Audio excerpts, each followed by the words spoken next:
maulana Muhammad Rasulullah tawakkaltu 'ala Allah la haula wala quwwata illa billah. Ila hadratin Nabi Mustafa Muhammad sallallahu alaihi wasallam wa ala alihi washabbihi wasallam wa li abaina ummatina wa syukrina wa jami'al muslimin wal mu'minin tajidin min al-raskan. A'udzubillahi minasyaitonir rajim. Bismillahirrahmanirrahim. Alhamdulillahirabbil alamin arrahmanir rahim maliki yaumiddin. Iyyaka na'budu wa iyyaka nasta'in. Ihdinas siratal mustaqim. Shiratal ladzina an'amta 'alaihim. Allahumma salli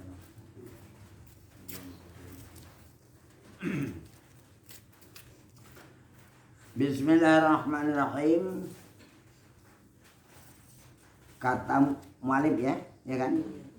Kata mu'alif, kata penyusun kitab ini Syekh Imam Tajuddin bin Abdullah Al-Iskandari radhiyallahu an dalam kitab Tanwir, apa katanya?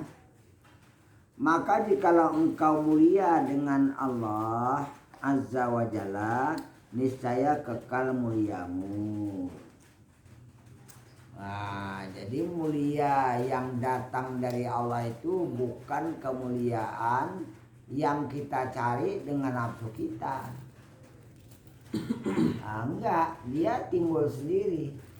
Yang diminta dari kita ini adalah idfin wujudaka fi ardil khamuri fama nabata bi ghairi gharsin lam yatimma nataju. Tanamkan dirimu di dalam bumi yang tersembunyi. Enggak nonjol-nonjolkan, enggak mau pamer-pamer, enggak nunjuk-nunjukkan ke orang.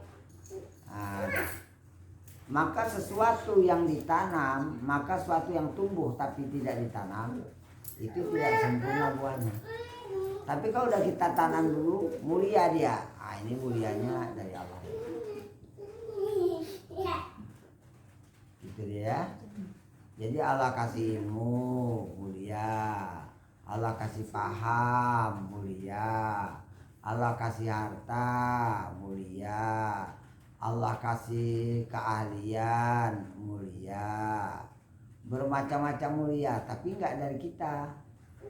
Allah tinggal menjalankan sebab-sebab yang bakal kita tempuh. Ini mulianya dari Allah aja. Itu mulia dari Allah aja, gitu ya.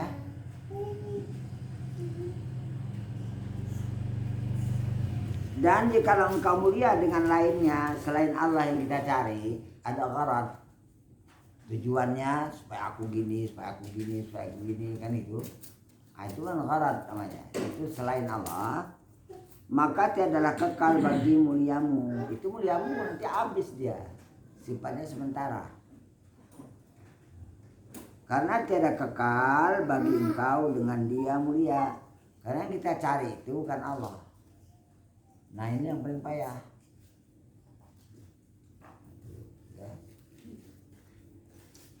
Dan kata setengah kata sebagai mereka itu, maka hendaklah jadikan olehmu pada Tuhanmu akan tiap-tiap muliamu. Udah dijelaskan tadi.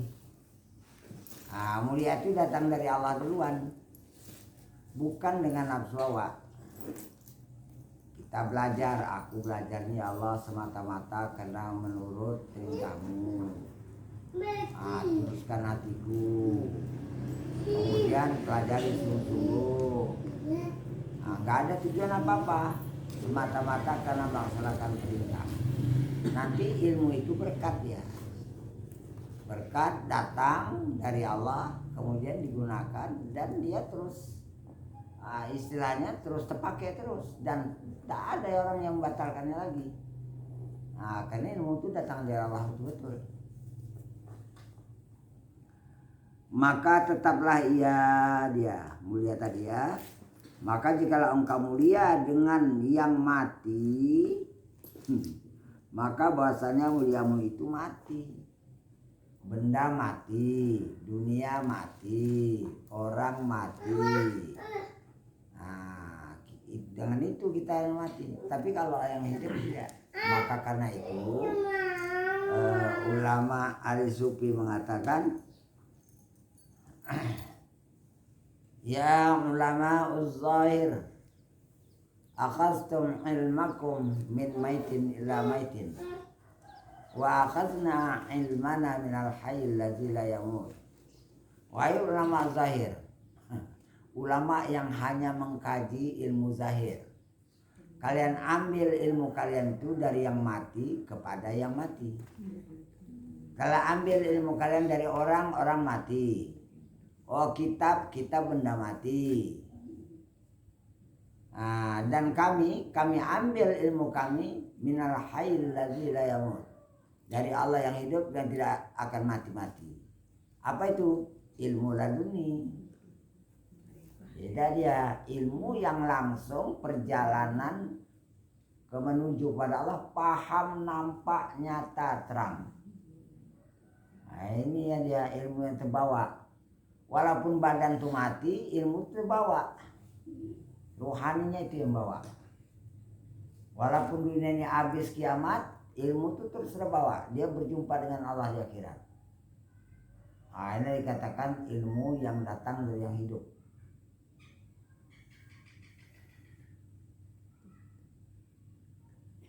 Dan telah masuk seorang atas sebagian orang yang arif, padahalnya dalam keadaan ia menangis. Orang tadi. Maka katanya, apa kerjamu? Istilahnya kata orang yang tadi, aku tanya, kok kau nangis? Apa menyebabkan kau nangis nih? Maka kata seorang yang menangis itu, mati syekhku. Ya, udah meninggal dunia guruku. Gitu dia, sedih dia. Maka kata orang yang arif itu kepadanya, apa engkau jadikan syekhmu orang yang mati? Ya dia memang mati, orang yang mati. Apa jadi kau jadikan? Nah, maksudnya ya.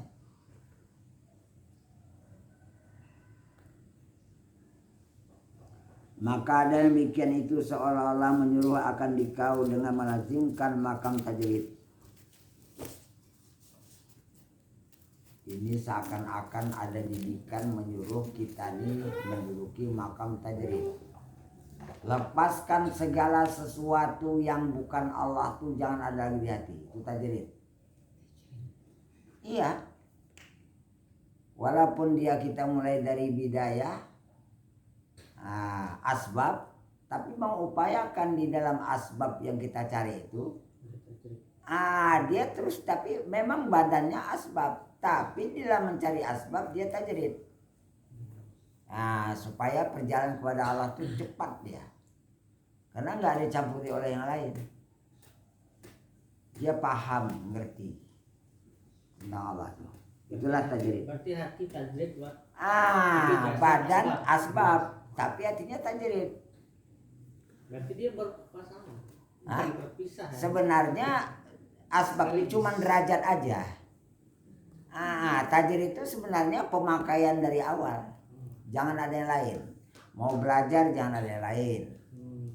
Cari dunia, kerja memang kewajiban cari dunia. Orang awak di dunia ulah. Tapi cari Allahnya itu yang nolong nyawa kerja dunia, tajrid.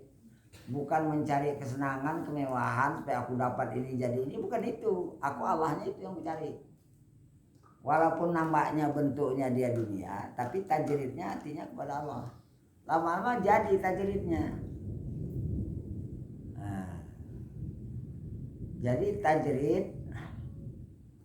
asal mufradnya jaridatun. Jaridatun itu artinya pelepah kurma yang dibuang daunnya. Tajrid artinya menjadikan sesuatu tuh yang samping-samping yang bukan tulang itu buang semua. Macam kita ngambil daun kelapa, karena ada pelepah tuh. Jadi pelepahnya itu kalau kita buang itu semua, itu tajrid. Segala yang kotor-kotor, yang apanya lilitnya jangan ada lagi. Gitu tajrid. Maksudnya kita tujuan kita yang utama ini. Selain daripada ini kanan kiri itu buang, nggak usah lagi. Ada tajrid namanya. Ada, udah saya kasih makalahnya. Ada tajrid asbab. Baca. Cuman kalau yang di situ bahasanya tajrid itu sendiri. Oh iya. Yang jelaskan ini kan.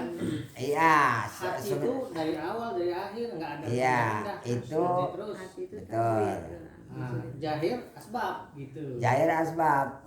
Cuman dikatakan situ dipisahkan karena masih kita berusaha berupaya, itu aja masalahnya. Sebenarnya dalam berusaha itu, sebenarnya kita udah mulai belajar pakai tajrid. Kalau di kitab ini kan menyengaja berniat pindah dari asbab ke tajrid itu kan nafsu. Tapi kalau udah hawa ini nggak ada lagi pindahan gitu. Nggak ada. Dia secara alami perjalanan. Iya. Itu dia. Ya sebenarnya gitu ya sebenarnya. Cuman karena memang kadang-kadang memberi paham pada orang awam. Iya. Jadi berbicara itu kadang yang dapat diterima oleh orang awam. Sesuai dengan Ini memang payah memahaminya nih. Kita teruskan. Menghilangkan barang yang lain daripada hati. Udah paham tadi pemakaiannya. Karena bahwasanya tiap-tiap mulia itu adalah hijab daripada Allah Ta'ala. Sebab seseorang kalau udah merasa mulia dia terhijab. Dia tetap hamba. Oh mulia di badan, bukan aku punya ini. Gitu. Ilmu di badan kan ilmu mulia, bukan aku punya. Harta ada pada badan, mulia kan? Ini bukan aku punya. Jadi kita punya, yaitu hamba. Yang mulia-mulia yang ada pada badan itu Allah punya. Biar aja Allah punya itu, jangan diambil-ambil. Sebab kalau kita ambil satu aja terhijab dia. Mati hijab, terasa aku.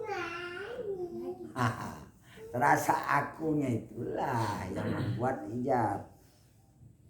Memang payah kali pakai untuk Allah nih.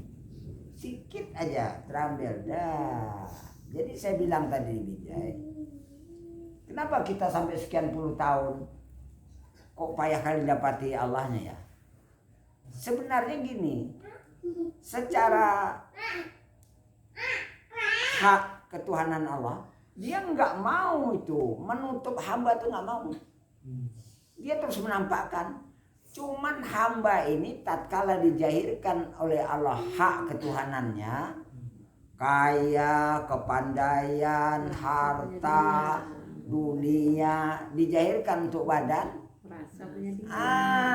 Ini diambilnya aku punya, itulah menyebabkan orang terhijab pada Allah. Padahal itu nikmat.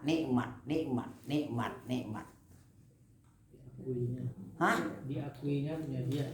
Diakuinya akunya, ini aku punya, ini ilmuku, ini aku punya, aku carinya payah. Udahlah terhijab itu.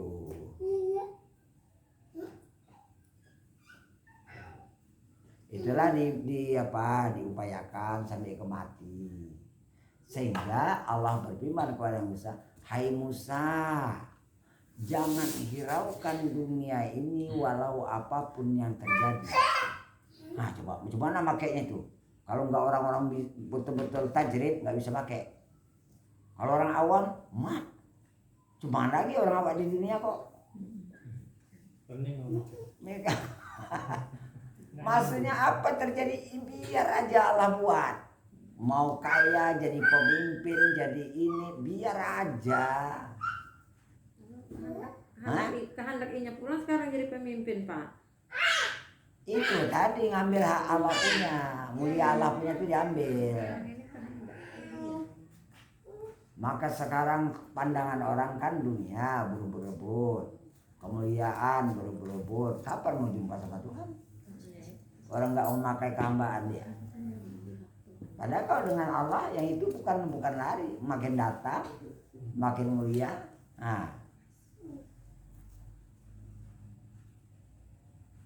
Kita contohkan aja lah, meninggal Rasul, wafat. diadakan pemilihan kaum Ansar, kaum Muhajirin, mengangkatlah, inilah yang paling pantas tuh diangkat jadi pemimpin, 7 orang tua Abu Bakar. Kenapa? Karena isyarat waktu Nabi hidup, waktu sakit Nabi disuruh Abu Bakar jadi imam salat subuh. Jadi orang tuh memahami, wah ini penggantinya Abu Bakar nih. Udah meninggal, kata Abu Bakar, tidak, ini dipegangnya tangan Umar, ini yang pantas.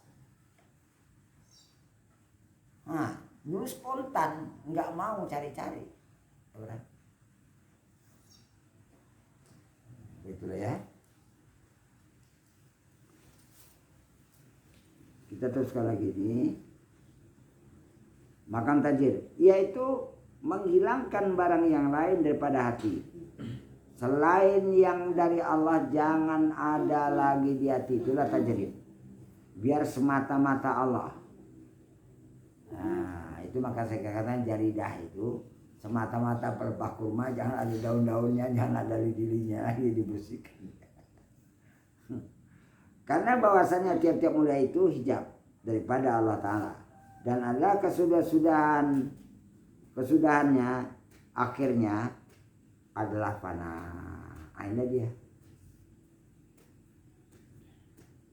Perjalanan itu nggak ada lagi kita, itulah dia. Berarti Allah punya semua.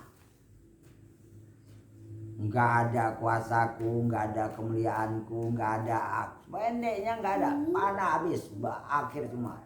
Kok ada badan? Itu Allah punya. Kok ada hartamu? Allah punya. Kok ada ilmumu? Allah punya. Aku statusku tetap status badan benda mati, saripati tanah. Apa yang ada sama dia? Nggak ada. Itu datang belakangan gini-gini, itu Allah punya. Macam mana aku berusaha, jangan ini ku ambil. Dia datang sendiri. Itu maka saya katakan tadi, kenapa orang sampai sekian puluh tahun kok terhijab? Allah punya diambil. Karena Allah punya diambil itu kan bersekutu dia. Itu maka batin orang itu terhijab. Coba statuskan.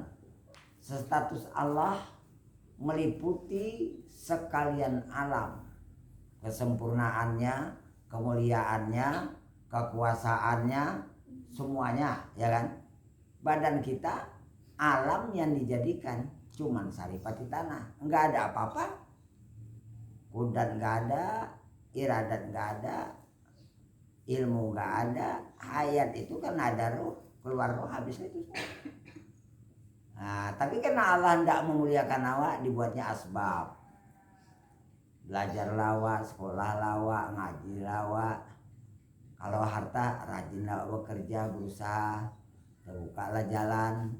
Nah, itu asbab. Jadi panah ujungnya. Dan tiap-tiap ina itu adalah di dalamnya menyampaikan kepada Allah Ta'ala. Tengok. Minum, ya kan?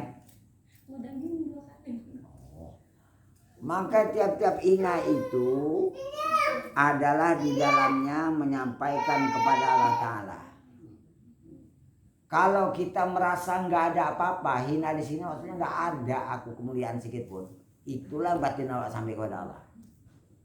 Itu maksudnya gitu. Nah, kalau ada merasa lebih sedikit aja, terhijab lawak, macetlah hati awak tadi. Dan adalah kesudah-sudahannya itu mana baka dengan Allah jadinya. Terus badannya itu memang badan, tapi hatinya terus menerus dengan Allah. Terus menerus dengan Allah itu namanya baka. Walaupun terpisah badan nggak masalah. Kembali kepada fungsi ruh semua, ruh asli min amri rabbi. Fungsinya gitu. Ruh di dalam urusan Tuhanku. Berarti pahamnya, aku di dalam urusan Tuhanku. bukan aku ngatur urusan diriku. Itu maka tak peduli misalnya badan ini terpisah, nggak masalah. Orang ganti dia nanti badan baru. Tak keluar dari jasad karena kematian, keluar ruh daripada jasad, namanya sudah mati. Badan terus mengalami ya kembali kepada sifatnya tanah, tapi ruh itu dengan Allah terus tetap di situ. Merasa berbadan memang. Mulai ambil Robi itu kan Pak. Nah, Ustadz yang nggak ngerti nih sekarang ngartikannya ini, kalau ditanya masalah ruh min ambil Robi gitu ya, artinya dia mengartikan kalau kita ditanya ruh itu Allah yang tahu, urusan Allah gitu. Padahal ambil Robi tadi kan kita diurusi Allah, bukan urusan Allah yang tahu. Bukan urusan. Iya, gitu. Artinya. Itulah kalau Ustadz sekarang mengerti kan. Karena wa ma utitum illa qalila kan Nah, ujungnya. makanya kalau Maka ada ruh, nggak ilmu boleh tanya, tentang urusan ruh Allah. hanya sedikit Allah beritahu. Iya, yang sedikit itu kan berarti ada ilmunya. Bukan berarti menafikan sama sekali. Kalau kita ditanya ruh, udah itu urusan Allah aja gitu. Kan gitu kan. Misalnya kita mudahkanlah. Itu siapa yang ngurus? Oh, itu si A yang ngurus, itu urusan dia. Ah, berarti kita jangan ambil. Jadi segala sesuatu yang diurusnya itu dia yang ngurus. Bukan yang hanya tahu. Bukan hanya aku nggak tahu lah itu urusannya. Nah, Bukan gitu. Kita nampak urusan kita ada roh itu, tengok. Roh itu dia kan tunduk menerima hak ketuhanan. Kalau enggak ada khitab. Alastu birabbikum, cukup dengan khitab itu aja. Tidak. Bukan hanya sekedar di roh, aku ini kan Tuhanmu. Bukan itu. Tatkala dikatakan aku itu Tuhanmu, hak ketuhanan itu diterima langsung oleh roh. Itu nggak lupa-lupa lagi. Kemanapun roh ini berada, dia tetap berhadapan dengan kudrat Allah, iradat Allah. Artinya terus berada dalam kudrat, terus berada dalam iradat, terus berada dalam ilmu Allah. Kalau roh ini masuk ke badan, hak ketuhanan tadi jahir di badan. Nah, jadi orang kenal status roh, dia menerima rahasia ketuhanan. Alastu birabbikum itu bukan hanya sekedar bertanya. Kata-kata bala wa syahidna, iya kami saksikan, itu menyaksikan hak ketuhanan itu ada pada roh. Sedangkan roh itu tidak terpisah dengan Tuhan. Nah, coba pikirkan betul. Sedangkan roh itu tidak terpisah dengan badan kita. Malah kalau dikaji tauhid lagi, kudrat iradat Allah meliputi pada sekalian alam, meliputi pada roh, meliputi pada jasad. Bukan arti terpisah. Cuman ada jasad ini merasa diurus Tuhan, min amri rabbi. Ada jasad ini diurus oleh nafsunya, tak ada Tuhannya lagi. Itulah membedakan orang bertuhan atau tidak bertuhan. Syirik atau tauhid. Itu dia, syirik atau tauhid. Kalau nggak ada beda nanti. Apakah aku syirik ya? Orang ada garisnya, orang ada yang harus dijalani. Sedangkan itu dalam hati semua. Coba memahaminya itu. Kalau nggak tahu jalannya betul-betul. Pengalaman batin ini amrun zauqiyun. Urusan ya perkara rasa yang dialami oleh rohani masing-masing. Sedang bertuhan atau sedang tidak bertuhan. Sana dia jadinya nanti. Enggak bisa. Kita buktinya aja. Sholat kita rencana berharap pada Tuhan. Boleh jadi waktu sholat itu tak bertuhan. Bisa jadi. Padahal kisahnya menyembah. Sedangkan yang diminta di dalam sholat, aqimis sholata li zikri, udah jelas sekali. Jangan ingat yang lain lagi ya waktu sholat itu sama aku. Sendiri ya. Belum lagi bahasanya, bahasa kita. Wajah tu wajhiyah. Coba bagaimana pahamnya itu? Aku hadapkan wajahku, diriku, hatiku, jiwaku lillazi fataras samawati wal arda, kepada Allah yang menciptakan tujuh langit dan bumi. Apakah hanya sekedar ucapan atau memang kenyataan berhadap? Disitulah letaknya nanti. sholat orang munafik dan orang-orang yang sidik. Munafik. Arti munafik itu kata Imam Ghazali, dia diucapkan itu nggak cocok dengan hatinya. Itu fawailul musallin, kena ada itu semua. Kalau enggak terpisah nanti sedang bukan asal sholat masuk neraka, tidak. Dia tengok kemana waktu sholat itu ya.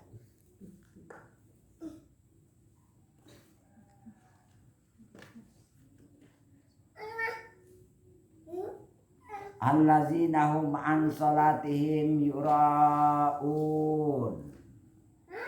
Yang musallin itu pertama, yang ini aja kita bahas dulu. Waktu dia sholat itu yura'un. Ro'a,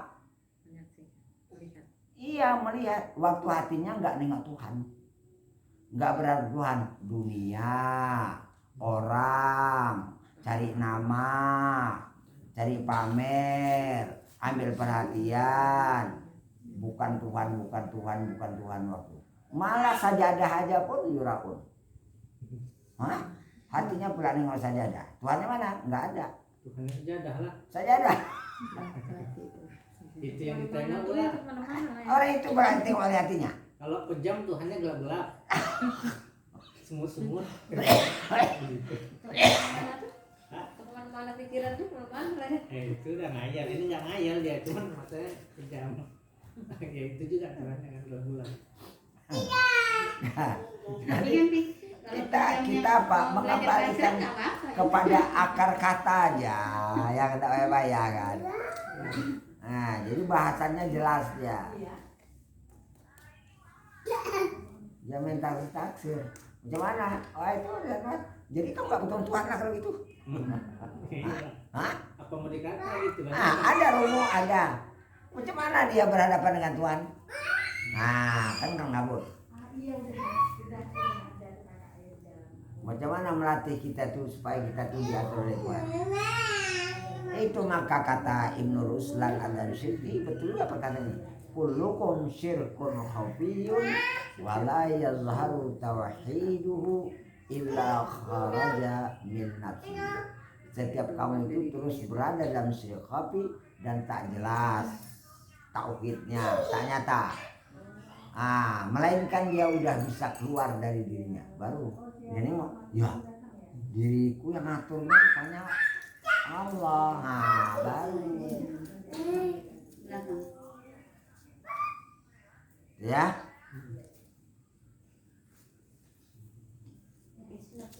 Sebenarnya nggak banyak bahasanya, tinggal menempatkan aja ya sebenarnya supaya kita paham kedudukan itu kita paham.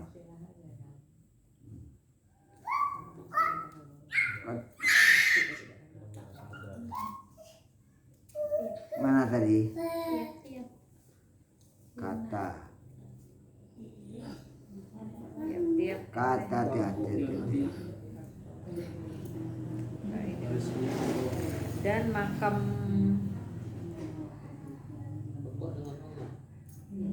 bakar dengan Allah tadi ya. Oh, 5 baris dari bawah. 5 baris udah enak.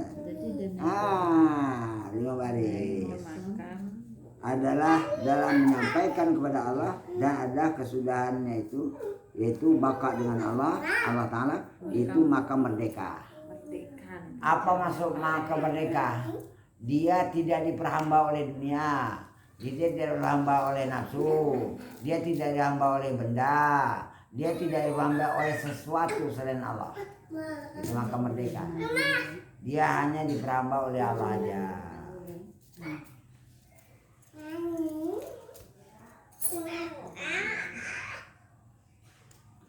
Dan maka merdeka itu tiada sempurna ia melainkan dengan tajrid. Betul. Takkan bisa kau merdeka dengan sungguhnya kalau enggak kau dengan Allah semata-mata. Kalau masih ada sesuatu di hatimu, kau tetap menjadi hamba selain Allah. Kau enggak merdeka, masih diikat. Maka lepas. Maka maaf cakap, orang-orang wali itu enggak mikirkan rezekinya. Enggak pikirnya. Udah yang dibuat oleh Allah nih, itulah dia, urusan dia sama aku. Gak banyak hayalan. Cuman karena kita sebelumnya belum paham, seakan-akan asbabnya kan kita. Tapi sebenarnya yang itu sebenarnya ini diminta dan asbabnya ada tajrid. Nah sebenarnya, tapi kita belum ada ilmu ke sana. Memang secara hukum alamnya sampai sama Allah pun bahasa pepatah manjada wajada. Siapa sungguh mendapat. Kalau kepada Allah manjahada fina. Siapa bersungguh-sungguh pada kami, maksud jalan Allah tuh cari betul-betul. Lanah dianahu. Nah, dua taukid, dua situ penguat kata. Pertama lam sumpah, lam kasam. Sungguh.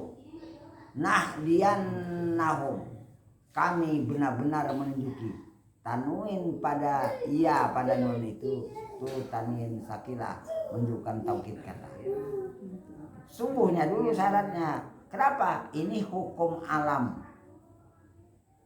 Hukum alam itu macam dikerjakan dulu baru ada. Kalau nggak berlaku nanti Allah tidak akan merubah nasib satu kaum. Itu hukum alam. Lapar, masak. Udah masak, makan. Berubah nasib lapar menjadi kenyang. Hukum alam. Tadi pun nggak dapat Allahnya, sungguhi dapat. Nggak ada ilmu belajar dapat. Itu hukum alam. Jadi hukum alam tetap hukum alam, tapi di situ berlaku sunatullah yang tidak berubah, tidak berubah oleh Allah. Walan tajida li sunnatillahi tabdila. Dan tidak kau pernah jumpai sunnah Allah itu terganti, tak pernah. Aku nggak makan, bisa jadi kenyang, nggak akan ada. Aku nggak mandi kok basah, nggak ada. Hujannya? Ya kena hujan pun air juga namanya kena air. Nggak ada yang kena api basah. Nggak ada. Sunnah keluarga. Kalau tersentuh api itu bakar. Itu hukum alam. Ibu dia tadi bilang kan, ganjal. Jadi begitu itu sunatullah yang tidak akan terganti. Jadi kalau mau dapat cari itu hukum alam. Kalau dibalik ini itu kan kalau kita sungguh-sungguh ini ibadah apa memperbaiki apa akan dapat Allah. Tapi kalau dibalik ini karena Allah menghendaki dia dekat dengan Allah, si hamba tadi buat ibadah. maka dibuatlah sebabnya. Dia Maka pula Allah jadi membuat ibadah. dia itu menjadi sungguh-sungguh kayak gitu. Itu memandang asal sebenarnya kayak gitu. Sebenarnya kayak gitu, tapi kan orang awam kan mana tahu mana Allah ya Tuhan. Itu bahasa hakikat lah. Bahasa hakikatnya lah. Hakikatnya memang begitu. Memang kalian ini datang kemari memang karena kemauan Allah untuk memberi paham ilmunya kepada kalian, maka dirajinkan kalian datang, disungguhi hati kalian mau belajar, karena memang kemauan Allah itu memperkenalkannya kepada kalian. Kalau nggak Allah menghendaki nggak bisa. Nggak bisa. Beratlah yang. Berarti awalnya bersyukur aja Pak ya. Itu Bukan tadi. karena awak mau nih sebenarnya. Tapi udah karena Allah ada. mau ya awak kan gitu. Iya, itu udah ada bahasa. Alhamdulillahi ala kulli halin. Udah ada bahasanya. Segala puji bagi Allah. Jadi syukur kan. Atas setiap hal. Hal itu udah umum apa aja. Wa fi kulli halin, dan di dalam setiap hal. Ala kulli halin dan wa fi dan dalam setiap hal. Wa nikmatin. Dan nikmat. Alhamdulillah. Jadi kalau kita memandang daripada Allahnya awal, itu hakikat syukur yang sebenarnya. Berarti sampai kita kepada hakikat yang dikehendaki dalam syukur, yaitu memandang yang memberi daripada apa yang diberi. Jadi kalau bersyukur betul-betul, tengok Allahnya duluan. Jangan ini bilang, ini karena aku rajin kerja, aku nikmati, alhamdulillah. Itu dari awal. Iya.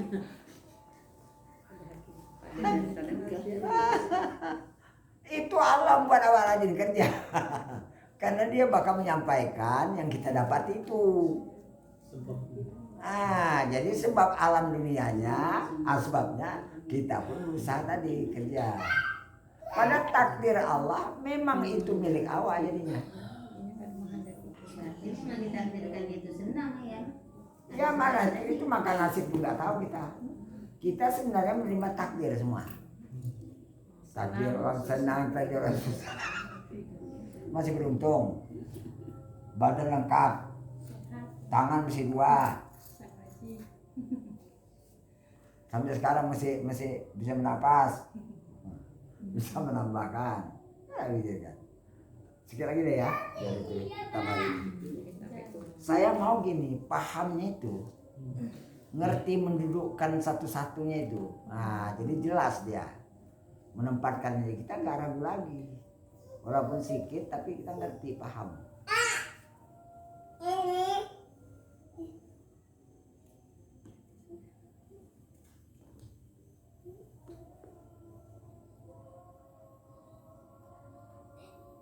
Tidak mulai melainkan dengan tajrid dan tahqiq pada ini dan tahqiq pada tauhid dapat mensebenar-benarkan mendudukan cuman Allah satu-satunya. Apa pahamnya? Cuman satu-satunya Allah yang berbuat, enggak aku. Cuman satu-satunya Allah yang menolong, enggak aku, enggak kemampuanku. Cuman satu-satunya Allah yang anugerahkan, bukan usahaku. Wah, memang satu-satunya alam berilmu, dibuatnya aku mau belajar.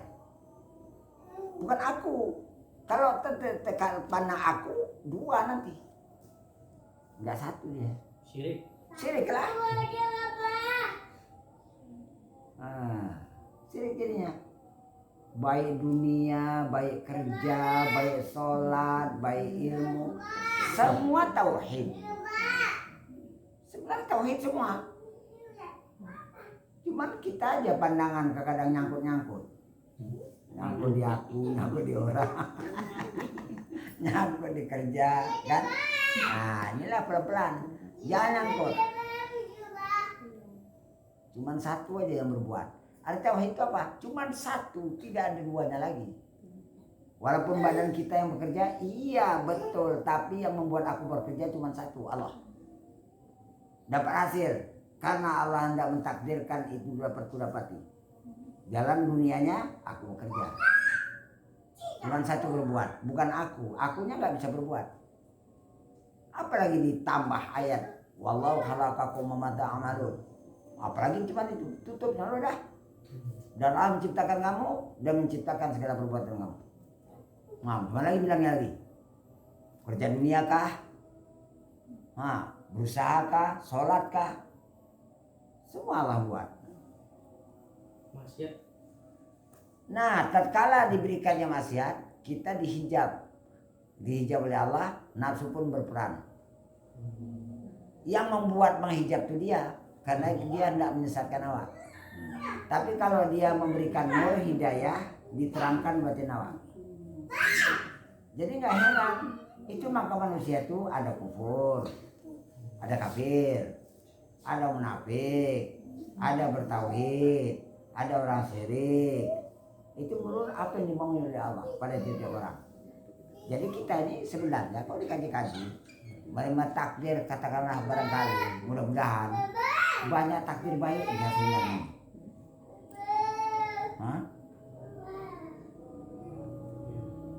Jadi Wak, kalau kita malas belajar ini, itu artinya sebenarnya Allah duluan menghendaki kita. Duluan menghendaki, kan? betul. Kita keenaan malas, keenaan main-main, keenaan nggak mau. Memang kita nggak dikasih ilmu. Alhasil kita kegelapan nanti akhirat. Kenapa? Bakal nerima buta di akhirat. Itu di akhirat di padang mahsyar kita dibutakan mata kita hukumannya.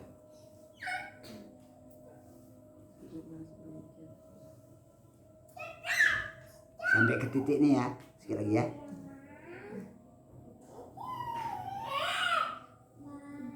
mati. Cuman tauhid.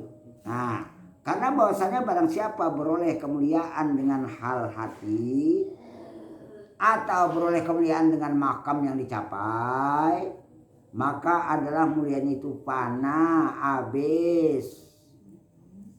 Karena bahwasanya segala hal hati dan makam tingkatan derajat yang dicapai itu adalah fana, tiada baqa baginya. Dan barang yang ada mulianya itu dengan Allah, maka adalah baginya makam yang kekal, tiada fana. Karena bahwasanya tergulung daripadanya segala hal fana itu. Arti tergulung, terbungkus, terlipat, terkemas. Itu mana tergulung? Tak nampak lagi sebab langsung aja dibuat begitu. Yaitu barang yang lain daripada hak ta'ala, tak ada lagi. Dan jadilah ia daripada ahlul baqa. Mana akunya? Tergulung habis. Mana rasa ibadatku? Habis tergulung, gak ada lagi. Cuman ada Allah sama aku. Kemudian daripada fana, sesudah daripada fana, memandang segala hisyah dan adam segala martabat makhlukiyah. Nah, ini sebelum baqa, dulunya kita fana dulu. Udah gitu, waktu kita belum sampai kepada Allah, terpandang segala hisyah, bendawi. Hissi itu, hissun itu yang dapat dirasa. Ya hissu merasa. Oh ini. Hah? Panca indera. Tidak langsung depan mata kepala. Orang buta pun tahu. Priok, cabai. Orang dapat rasa. Jadi hisiah itu rasa. Hisiat itu enggak perasaan langsung dah dapat diraba, ditengok, dipegang dan langsung. Itu hisiat. Kalau yang bangsa nilai itu ma'nawiyah namanya. Ma'nawi. Hisiat itu bendawi yang dapat dirasa langsung. Dulu sebelum sampai kepada Allah kita hanya sangkut di hisiat. Alam yang kita tengok, benda yang kita tengok. Sebelum sampai kepada fana, sudah fana baru ke baqa. Ah gitu ya.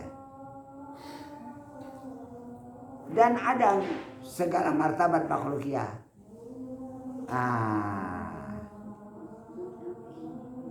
Jadi segala makhluk ini sebenarnya nggak ada martabatnya.